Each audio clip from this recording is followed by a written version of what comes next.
రాజకీయ పార్టీలు ప్రజలను పక్కదారి పట్టిస్తున్నాయంటూ వరంగల్ రైల్వే ఉద్యోగుల జాక్ మండిపడింది. రాజకీయ ప్రయోజనాల కోసం కాజీపేట్ కోచ్ ఫ్యాక్టరీ అంశాన్ని వాడుకుంటున్నాయని మండిపడ్డారు. ఇక పీఓహెచ్ వ్యాగన్ వస్తే యువతకు ఉద్యోగాలు రావని ప్రజలను భయాందోళనకు గురిచేస్తున్నారని అన్నారు. కాజీపేట్కు వచ్చిన పీఓహెచ్ వ్యాగన్ ప్రాజెక్టును ఎవరూ తప్పుపట్టద్దంటూ హెచ్చరించారు. పీఓహెచ్ వ్యాగన్ ఏర్పడితే సుమారు 5 నుంచి 6,000 మందికి ఉద్యోగ అవకాశాలు వస్తాయని, కాజీపేట్కు డివిజన్ హోదా కోసం పోరాడదామని పిలుపునిచ్చారు. కాజీపేట అంటే ఇప్పుడు గత 10 రోజుల నుంచి హాట్ టాపిక్గా మారి రోజుకో విషయం రైల్వే పరంగా రాజకీయ నాయకులందరూ ఇది ఏజెండాగా తీసుకొని వాళ్ళ పార్టీల స్వలాభం కోసం మాత్రమే ఏజెండాగా నడుపుతూ ఉన్నారు. దీన్ని తెలంగాణ రాష్ట్ర విభజన చట్టంలో ఆర్టికల్ 13 ప్రకారం కోచ్ ఫ్యాక్టరీని నిర్మాణం తెలంగాణలో చేయాలన్నారు. అక్కడ కాజీపేట లేదు.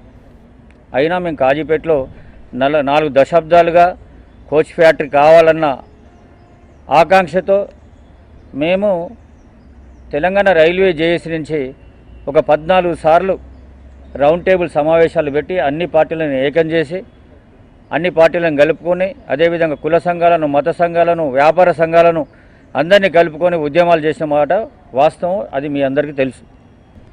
Kondra Narasimharao, railway JAC chairman. పత్రిక లేని ప్రజాయుద్ధం, రెక్కలు లేని పక్షిది అంటాడు అంబేద్కర్ గారు. ప్రతి ఒక్కటి కాజీపేటలో జరుగుతున్న జేఏసీ పోరాటాల నుంచి కూడా మీరందరూ ప్రత్యక్ష సాక్షులుగా మేము భావిస్తున్నాం.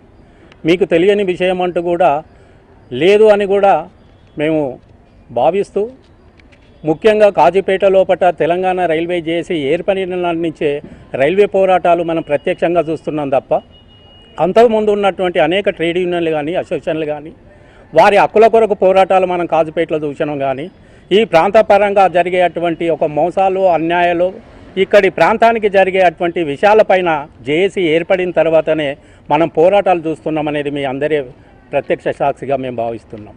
2009లో ఎంపీ సిరిసిల్ల రాజయ్య గారు ఉన్నప్పుడు ఏదైతే ఇదే వ్యాగన్ మ్యానుఫ్యాక్చరింగ్ యూనిట్ కాజీపేటలో వేయాలనేటువంటి ఒక తాపేతతోటి ఈ యొక్క భూముల కొరకు అనేక సర్వేలు చేపించి ఇప్పించినందుకు ఖమ్మం జిల్లా కామేపల్లి మండలం పండిత